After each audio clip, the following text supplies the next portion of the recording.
আজকের বিষয় fatty liver ও তার কারণ।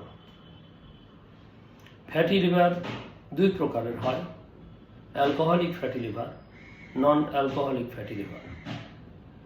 ফ্যাটি লিভারের কারণগুলি কি?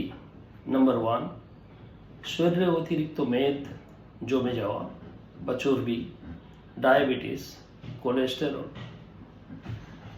নাম্বার 2, চিনি, রিফাইন্ড কার্বোহাইড্রেট, সাদা ভাত বা ময়দা, ফাস্ট ফুড, ট্রান্স ফুড, প্যাকেটজাত দ্রব্য, বিস্কিট, চিপস ইত্যাদি। 3 নম্বর, নিয়মিত অ্যালকোহল পান। 4 নম্বর, শারীরিক পরিশ্রমের অভাব। 5 নম্বর, কিছু জেনেটিক কারণ, পরিবারে ফ্যাটি লিভার বা ডায়াবেটিসের উপস্থিতি। 6 নম্বর, কিছু অন্যান্য কারণ রয়েছে, যেমন দ্রুত ওজন কমানো, এতে ফ্যাটি লিভারের সম্ভাবনা আছে। কিছু ওষুধ, স্টেরয়েড, কর্টিকোস্টেরয়েড ও হেপাটাইটিস সি ভাইরাসের কারণে ফ্যাটি লিভার হয়। উপরিউক্ত কারণগুলি থেকে সতর্ক থাকুন, ভালো থাকুন, সুস্থ থাকুন।